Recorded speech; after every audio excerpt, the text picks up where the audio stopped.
Notre maison brûle. Et nous regardons ailleurs. Bienvenue dans Présage, des idées pour nourrir l'esprit et remettre radicalement en question l'état de notre monde. Je suis Alexia Soyeux et aujourd'hui je reçois Tran Tonia. Tran Tonia est une militante franco-vietnamienne.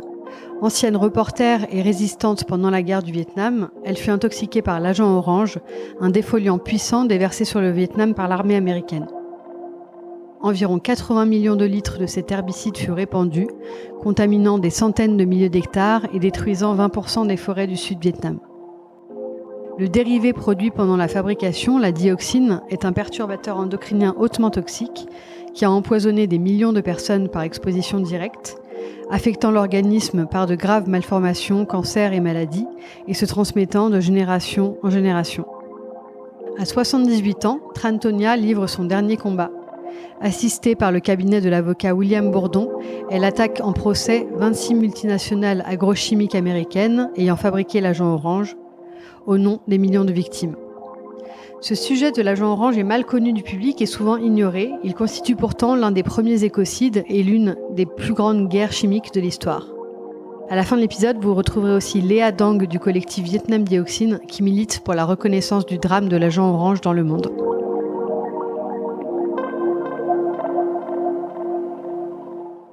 Tran Tonia, bonjour. Bonjour. Vous avez vécu la guerre du Vietnam en tant que reporter à l'époque. Je crois que vous aviez une vingtaine d'années. Et vous avez été victime des épandages d'agents orange que les États-Unis avaient pris l'habitude de déverser sur le Vietnam entre 1961 et 1971, je crois. Est-ce que vous pourriez peut-être raconter en quelques mots comment cette période s'est passée de résistance et puis comment vous avez été mise face à l'agent orange? Merci de venir quand même jusqu'ici pour me poser vos questions. Avec plaisir. Je vais essayer quand même de vous répondre clairement parce que je ne sais pas si avec mon français je serai aussi à la hauteur pour tout expliquer, quoi. Donc j'ai connu quand même deux guerres. Quand j'étais toute petite, je connaissais déjà la guerre coloniale qu'on appelait dans le temps. Je me suis déjà préparée pour une vie assez dure.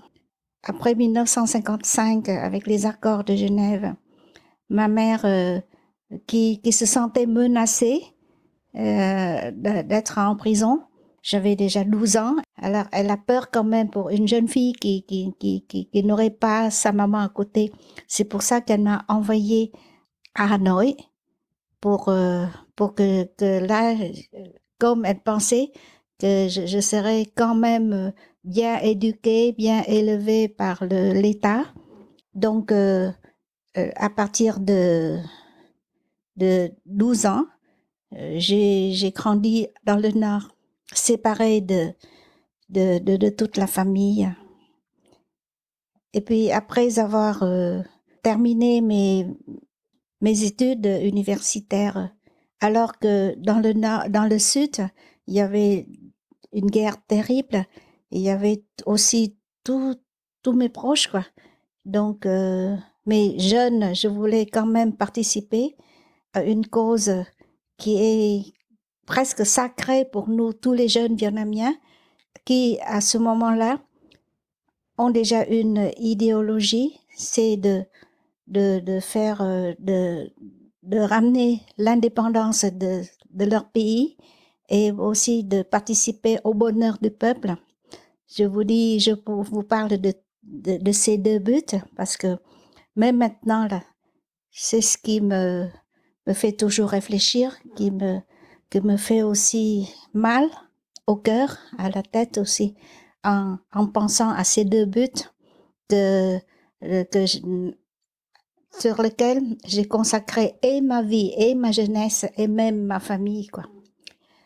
Le directeur de notre université m'a remis mon diplôme universitaire et en même temps, la décision de m'envoyer dans le sud. Et le soir même, j'ai pris mon sac à dos et j'étais partie comme ça, dans un centre d'exercice, d'entraînement. Parce que pour pouvoir faire les 2000 kilomètres de marche comme ça, il faut quand même s'entraîner. Donc, j'ai participé aux entraînements. On était très jeunes.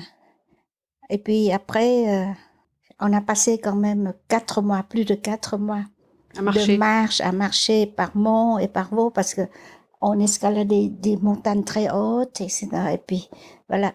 Et puis, mais là, j'étais dans un groupe de presque 200 jeunes enseignants, parce qu'on nous envoyait au sud, non pas pour participer à la guerre, mais plutôt pour enseigner les enfants dans les zones libérées. Mais quand j'arrivais dans le sud, la guerre au Vietnam, dans le sud de Vietnam, a changé d'aspect. Ce n'est plus la guerre spéciale où les Américains restaient toujours, même pour la forme, que des conseillers. Mais maintenant, l'armée américaine participait directement à la guerre. Donc, ils ont repris les zones libérées et ils ont poussé toute la population dans des hameaux, comment dirais-je, c'est-à-dire c'est comme dans des centres de concentration, hameaux stratégiques. C'est seulement quand on est arrivé là qu'on savait que voilà, la guerre a changé d'aspect. On ne peut plus enseigner. On n'avait plus d'enfants pour enseigner. Donc c'est pour ça que moi je pouvais pas rester dans la section de l'enseignement, et on m'a envoyé travailler à l'agence de presse de la Libération. Alors c'est comme ça que j'étais devenue journaliste, après seulement une vingtaine de jours de formation. Ça suffit. Mais c'est la guerre. Ouais. Mais, c'est la guerre, quoi. Donc on travaillait toujours avec le cœur et avec l'âme, et on ne pensait même pas à sa vie. Je remercie quand même cette époque-là, parce que ça m'a durci aussi. Et puis maintenant, là, je peux tout faire, quoi. Si on me demande de faire un puits, par exemple, de creuser, de faire des abris, ou bien de faire même une maison, ben, je peux le faire. Mais oui, voilà. Et c'est comme ça que, avec le métier de journaliste, je suivais aussi les troupes des soldats, pas jusqu'au front, quoi, mais je les suivais. Ou bien j'étais dans des régions très proches aussi des bases américaines. Et c'est parce que c'était très proche des bases américaines que l'armée américaine a versé des tonnes et des tonnes de défoliants pour faire une zone blanche, pas une zone franche, une zone blanche autour de leur campement, des kilomètres blancs comme ça. Alors pour que les gens ne puissent plus se cacher. Pour que déjà la population ne peut plus y vivre, et surtout pour que l'armée de la libération ne pouvait plus rester là, quoi, très loin d'eux, pour protéger aussi leur base, voyez. Donc c'est pour ça qu'ils ont détruit toute la nature, la forêt, les plaines, etc. Voilà. Et vous, quand est-ce que vous avez su que vous avez été contaminé? Alors là, beaucoup plus tard. Ouais. 40 ans plus tard. Ah ouais. Oui, parce que j'ai reçu en direct comme ça une sorte de liquide gluante qui était déversé de l'avion. Ma mère, à ce moment-là, m'avait dit aussi, Minga, ce sont des défoliants, mais va te baigner, va te laver, et puis c'est oublié, parce que vous savez que pendant la guerre, il y a plein de choses, plein d'événements dans la journée, que cet événement est passé presque inaperçu, quoi. Donc, je me suis lavée et puis c'est tout. Même si, à ce moment-là, je toussais beaucoup, je suffoquais. Et puis, après cet événement-là, alors je commençais à avoir aussi comme la gale. Mais je croyais aussi que c'est peut-être aussi parce que c'est la situation de la vie, quoi. qui me fait comme ça. Ouais. À ce moment-là, les effets n'étaient pas connus? Vous ne saviez pas ce que c'était Si, les effets étaient connus comme ça, mais pas pour l'humain. Ouais. Plutôt Pour pour la l'environnement, nature, pour mais pas pour l'humain. l'environnement, parce que là, tout de suite, après les épandages, les feuilles tombées, et il n'y a plus, il n'y a que des squelettes d'arbres comme ça.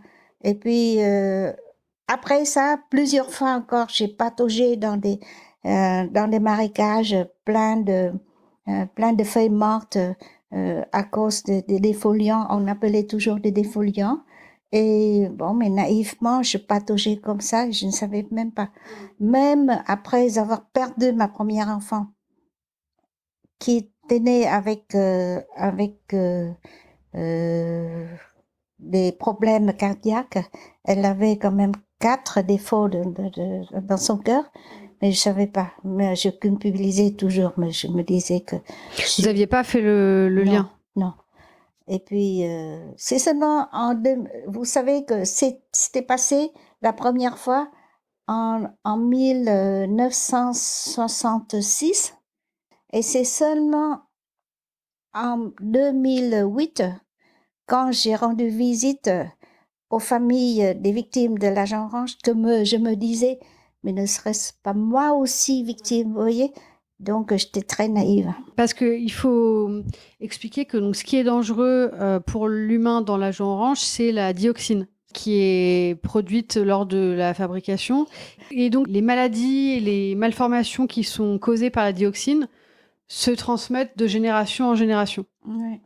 Et ça, on le voit notamment au Vietnam où on en est à... Partout. Alors oui, il faut dire aussi que donc l'agent orange a contaminé une énorme partie du Vietnam, mais a contaminé aussi toutes les zones où il a été fabriqué, stocké et déversé. Et c'est aussi aux États-Unis, il a été aussi beaucoup utilisé, et puis dans plein d'autres pays. Moi, je ne savais pas s'il est utilisé aux États-Unis ou non, mais tous les soldats qui étaient soldats américains ou bien philippins ou bien australiens qui étaient au Vietnam, qui s'approchaient de cet agent, de ce poison, à leur retour au pays, ils sont devenus aussi victimes. Alors que là, à ce moment-là, ils ne savaient pas. Et alors que nous aussi, à ce moment-là, on ne savait pas. Oui, mais là, on était quand même surpris que beaucoup de mes amis, par exemple, étaient morts à cause des cancers, que des cancers. Ouais. Ouais.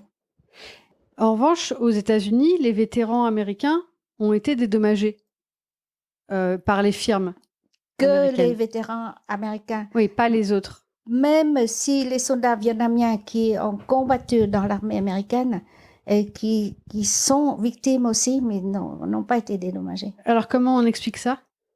Comment vous l'expliquez, vous? Demandez au gouvernement américain. Parce que le gouvernement américain, pour dédommager, a fait quand même une liste de 17 pathologies et signaux pour eux ayant peut-être lien avec l'agent orange. Donc, mais là, c'est seulement efficace, positif pour les Américains.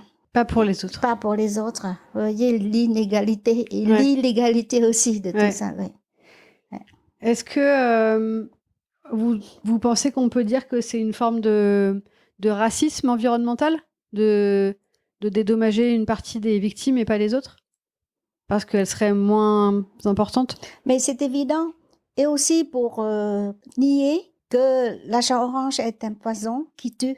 Aussi, le gouvernement américain reconnaît la toxicité de l'agent orange. Alors, cela veut dire aussi que le gouvernement américain reconnaît aussi leurs crimes et ce qu'il a fait au Vietnam. Donc, c'est toujours un reniement. Et même, je peux vous dire d'avance que pour mon cas aussi, ils vont renier, quoi. Et justement, alors, on peut en venir au procès. Donc, il y a un procès qui est en cours que vous menez contre les firmes qui ont fabriqué l'agent orange. Est-ce que vous pouvez raconter comment vous en êtes venu à mener ce combat-là, qui est un peu un combat de de David contre Goliath. Et c'est ma dernière bataille C'est aussi. votre dernière bataille, bien sûr. Ouais. Et alors, quand j'ai quitté le travail de rectrice d'école et je travaillais déjà bénévolement pour aider les enfants plus malheureux que moi parce que de toute ma vie, comme j'étais élevée, éduquée, de compatir toujours au malheur des plus malheureux que nous, donc j'ai quitté l'État pour devenir une bénévole comme ça pour à venir en aide aux orphelins et aux petits handicapés, par exemple. Alors c'est comme ça que j'ai continué ma vie de combattante, comme on peut dire là. Des associations françaises ont fait ma connaissance et d'autres aussi m'ont fait confiance et ils m'ont donné de l'argent aussi pour aller aider aux autres. Alors c'est grâce à ces activités que je suis venue en France pour promouvoir la clientèle française et européenne.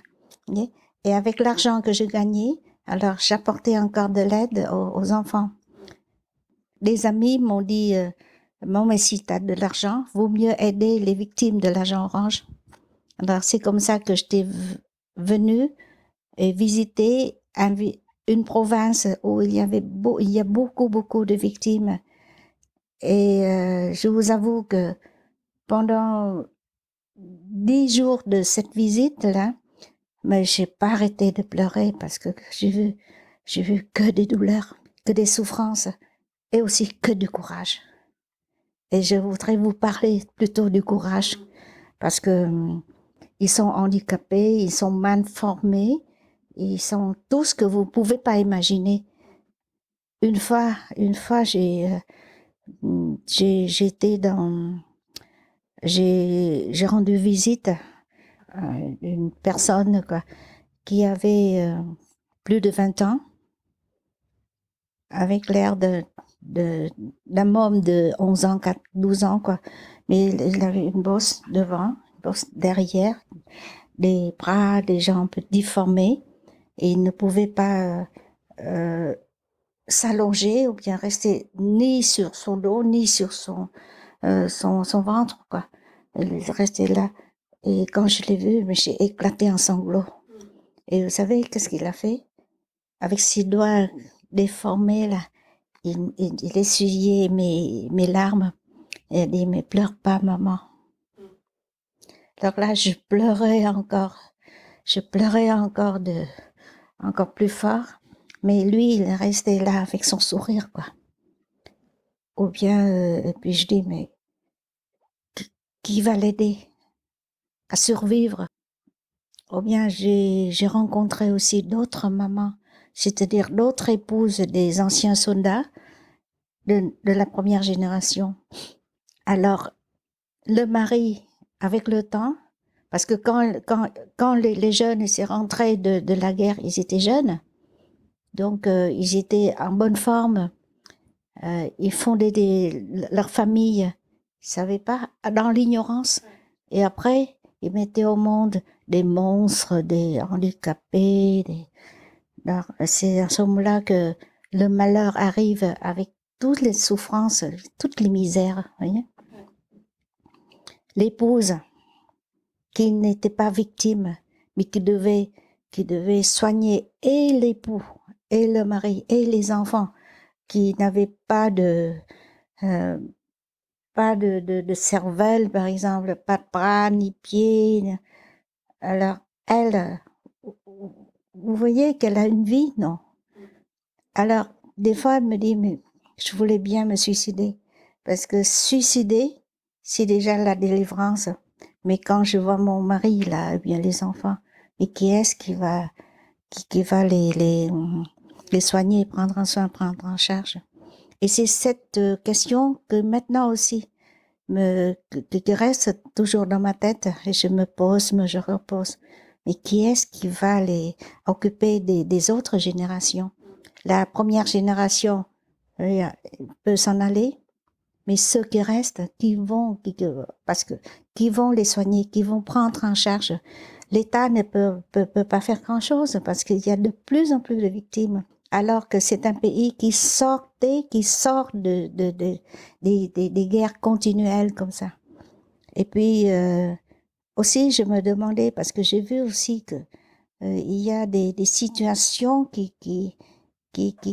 ressemblaient aux miennes aussi. Alors, je me demandais si je suis aussi une victime. En revenant en France, il y avait en 2008 le tribunal international d'opinion pour les victimes de la dioxine du Vietnam. Au Vietnam, quelqu'un m'a demandé si je veux participer à ce tribunal. Mais moi, je voulais pas parce que je connais la stratégie du Vietnam. Il faut faire beaucoup de démarches administratives. Donc, je veux plus de ça. Alors que j'étais sortie du travail de l'État, là. Donc, j'ai dit non. Mais en France, j'ai vu quand même l'annonce de ce tribunal.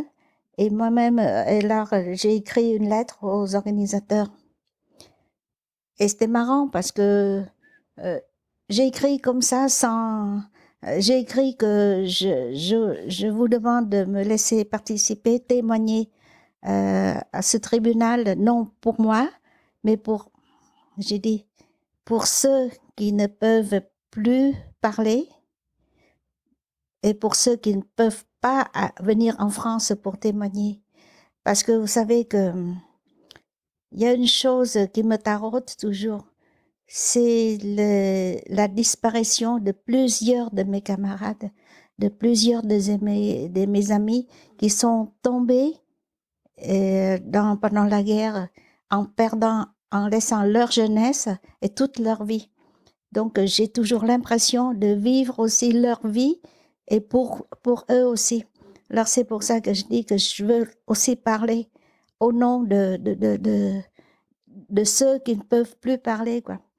Alors, c'est après qu'on m'a raconté que les organisateurs étaient très surpris de voir, et ils s'interrogent, mais qui est cette femme-là qui ne suit aucun principe et qui tombe du ciel comme ça pour demander de témoigner et ils n'ont pas confiance, quoi.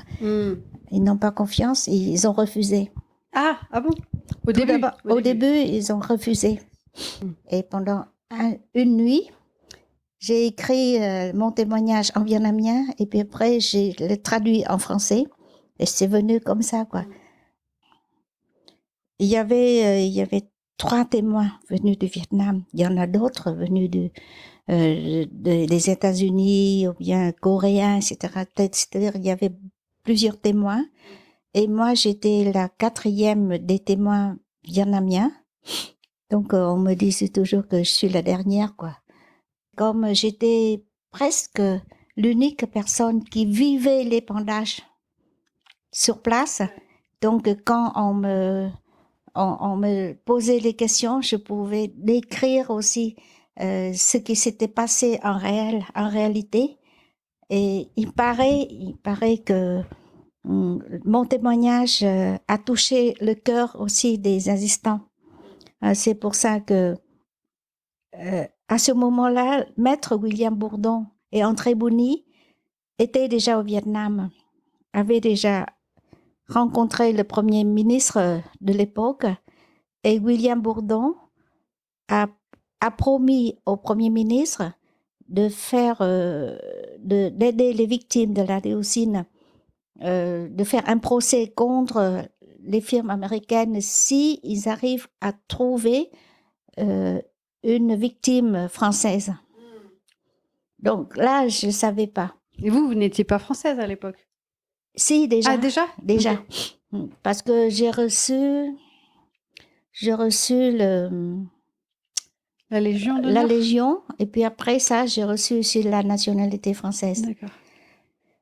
Donc, André Bouni s'est approché de moi, il a dit, mais madame, est-ce que vous voulez faire un procès?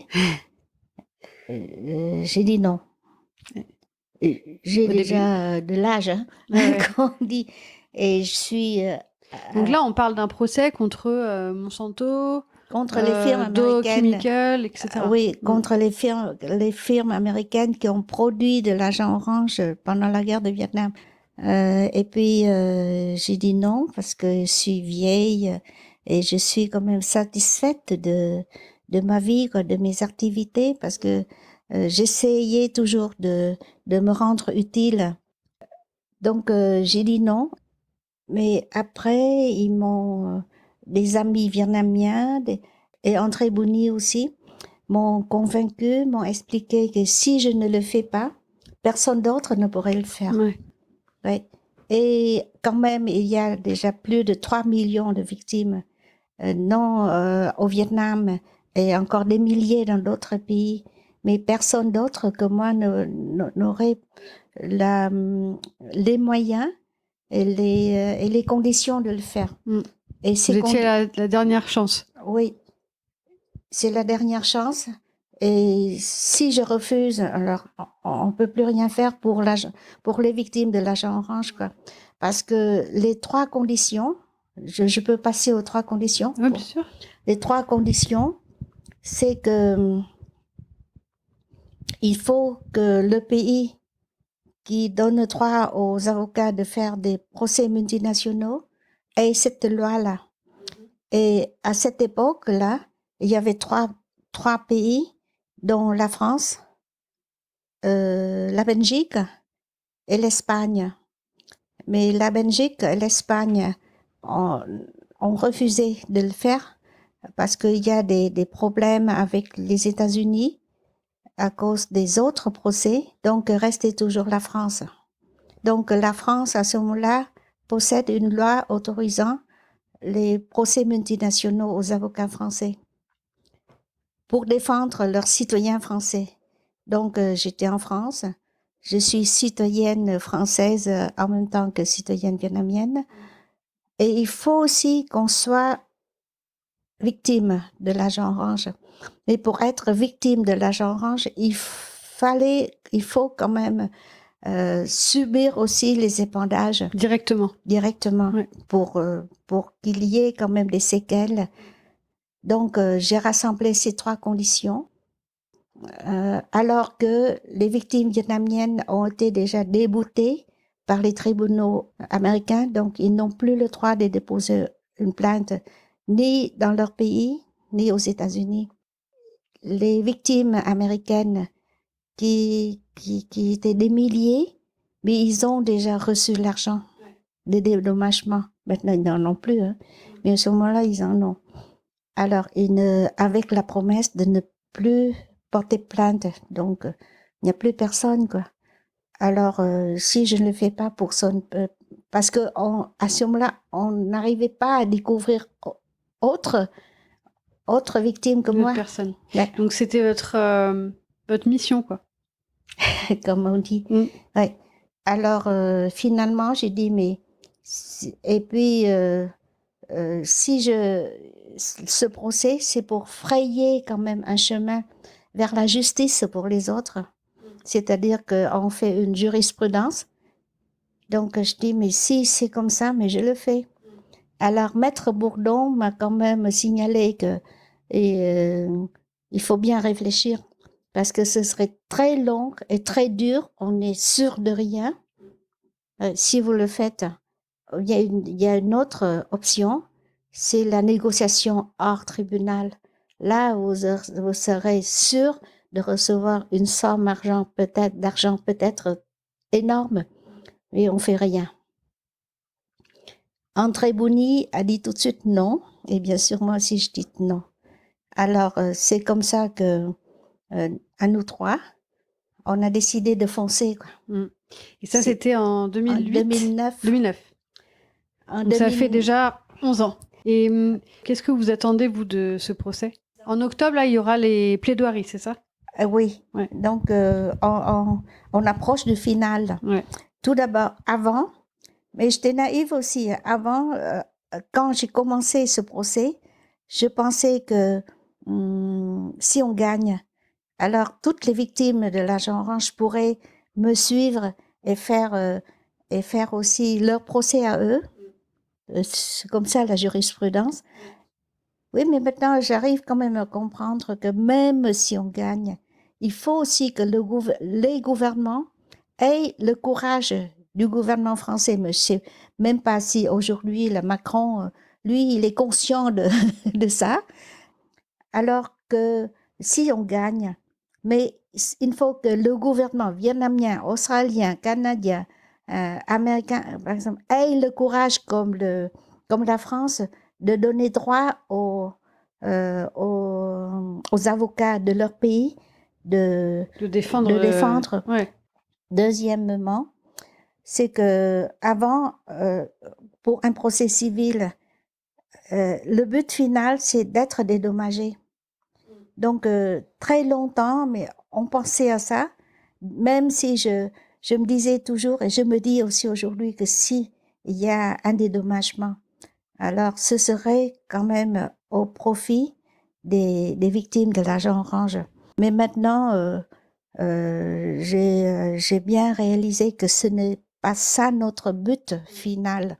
Parce que bien sûr, le but final d'un procès, c'est de gagner. Gagner, c'est d'être dédommagé. Mais pour ce procès, alors comme Maître Bourdon a dit que c'est un procès unique, c'est un procès politique, c'est un procès historique et il n'y aurait pas d'autre procès aussi. Alors, déjà, Monsanto, qui n'a jamais répondu à aucune plainte dans le monde, il s'est constitué quand même auprès de notre tribunal. Voyez? Et j'ai assigné 26 firmes. Il y a déjà 19 qui se sont constituées.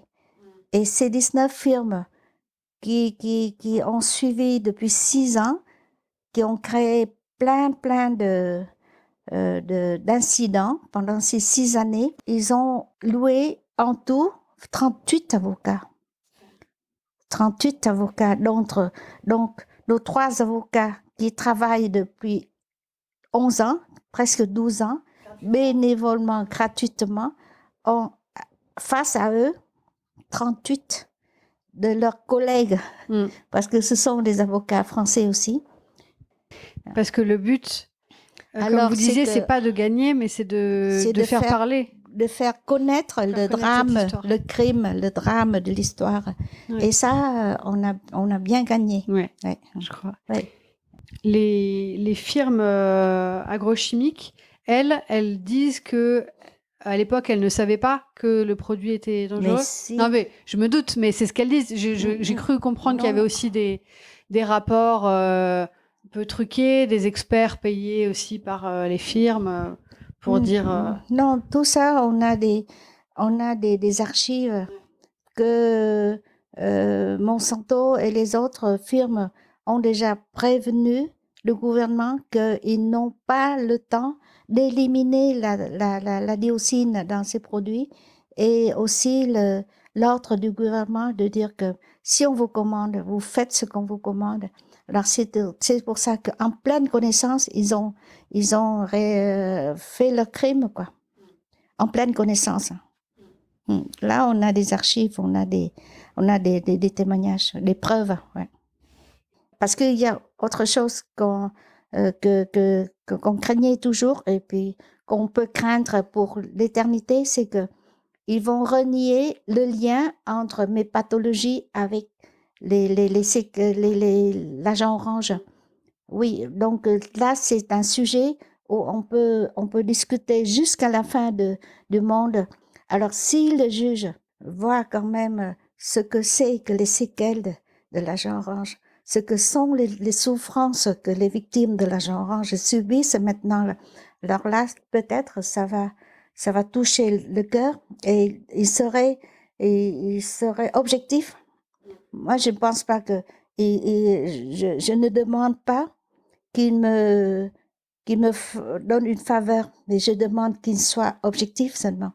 Et si on me donnerait la parole au plaidoirie, je voudrais bien dire que je vous invite, monsieur le juge, je vous invite aussi, les avocats des firmes américaines, de venir avec moi au Vietnam, de rencontrer les victimes. Mais même si vous voulez pas aller au Vietnam, allez avec moi aux États-Unis, par exemple, et rencontrer les victimes. Et je ne pense pas qu'à ce moment-là, encore, là, vous aurez le cœur de défendre ceux qui ont commis des crimes monstrueux et qui tuent encore aujourd'hui. Et est-ce que j'aurai la parole? Je suis sûre que vous aurez la parole. Merci beaucoup. Je vous en prie.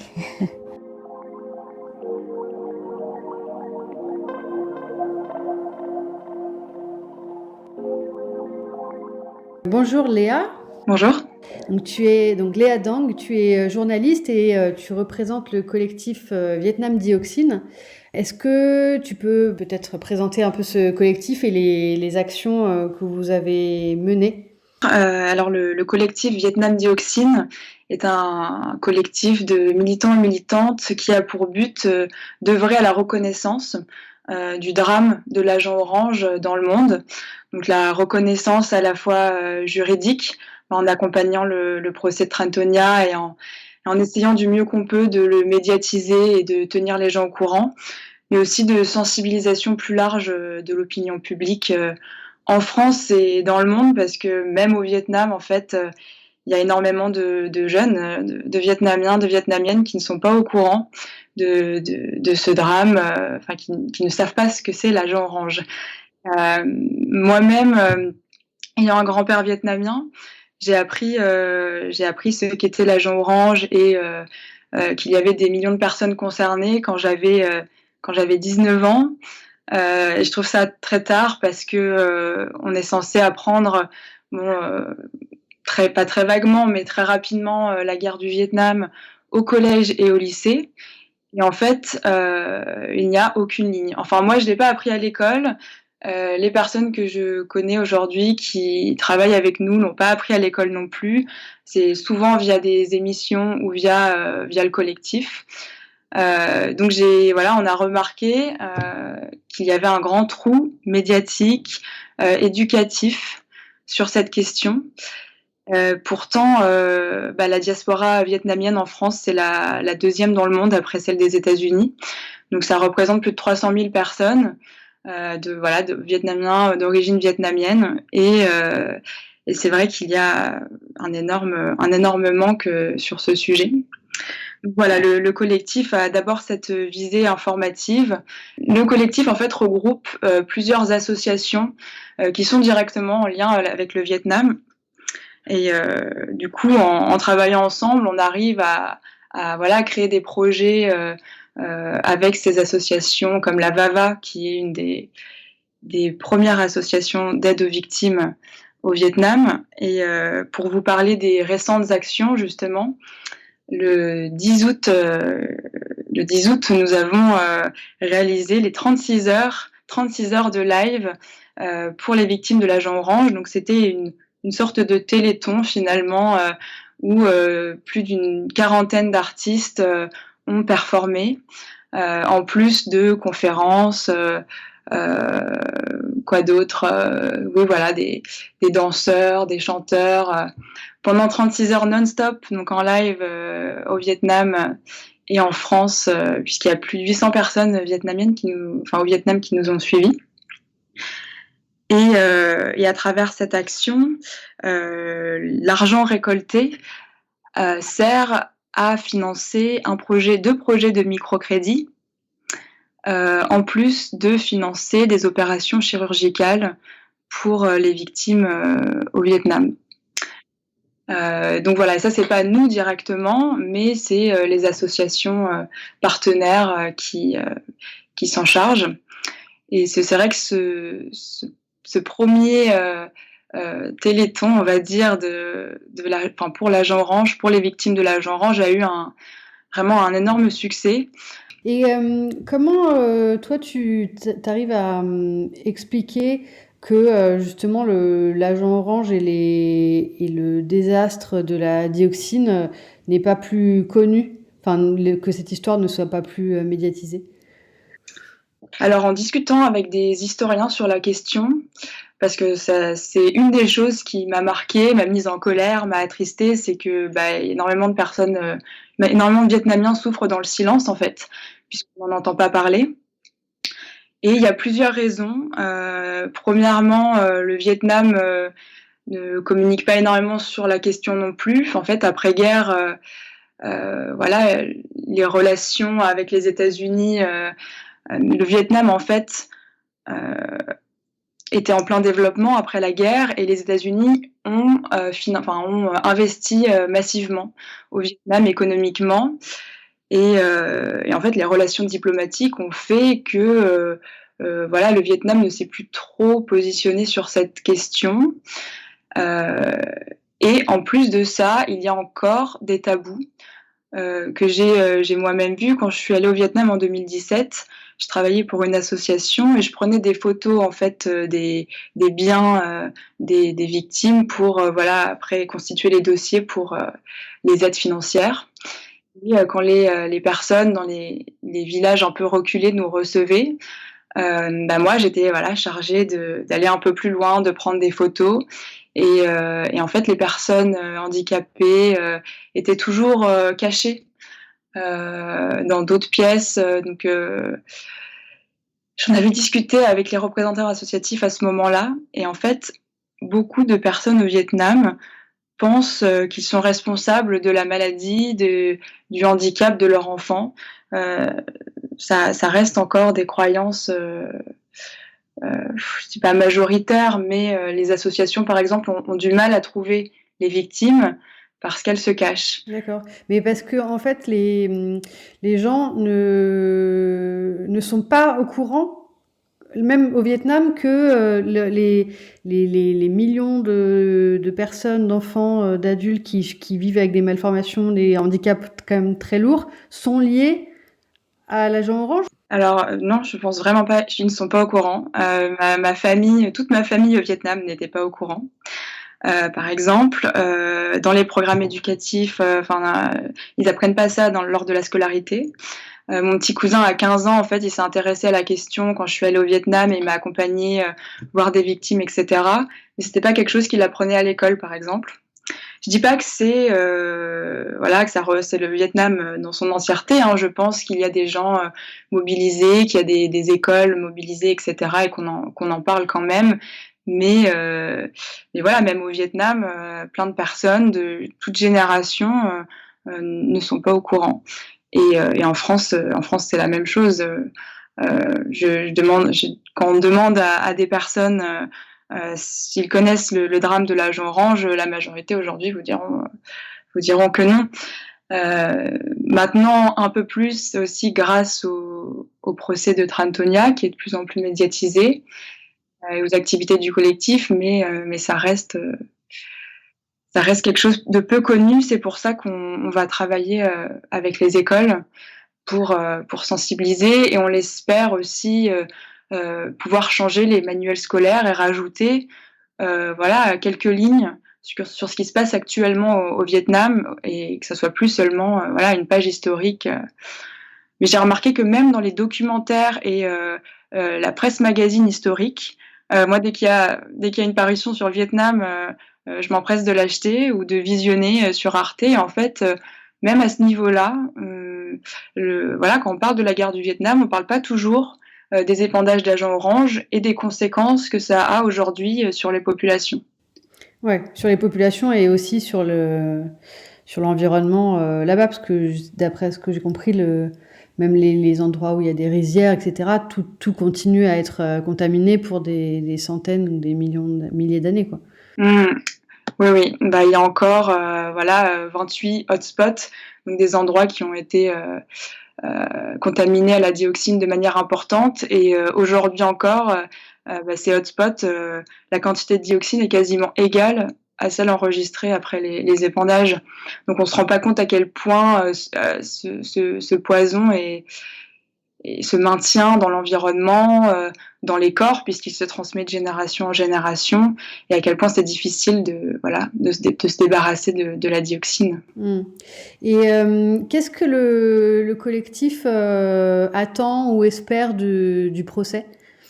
Bien sûr, on attend une réponse positive, que les sociétés soient condamnées, et non pas qu'il y ait un accord financier comme ça a été fait pour les vétérans américains, et une indemnisation, donc c'est-à-dire payer pour avoir le silence finalement des victimes, mais avoir une condamnation. Bon, bien sûr, ça c'est l'objectif. Symboliquement, ça serait énorme. Et le collectif ensuite on a vraiment pour objectif de faire reconnaître ce crime de guerre comme un crime contre l'humanité, puisque ça touche des millions de personnes, et de façon monstrueuse, parce que je sais pas si on peut réaliser le drame que c'est. Il y a des enfants naissent avec des malformations terribles de naissance, sans yeux, sans bras, avec des tumeurs externes. Ça a détruit des lignées familiales, et les familles sont épuisées. Tout le monde ne bénéficie pas d'aide financière là-bas. C'est extrêmement compliqué, surtout les familles les plus pauvres. Quand j'étais au Vietnam, j'ai rencontré une famille qui n'avait pas de quoi envoyer un courrier, qui avait ni les ressources financières pour acheter un timbre. C'était déjà quelque chose. Et puis pour comprendre tous les mécanismes administratifs pour pouvoir bénéficier d'aide financière, c'était compliqué pour eux, Et c'est ce type de situation qui est insupportable quand on rencontre des victimes, et c'est pour ça que il y a à la fois un besoin humanitaire immédiat et une nécessité d'un travail de mémoire et de reconnaissance juridique. Ouais. Peut-être pour finir, comment est-ce qu'on peut aider le collectif ?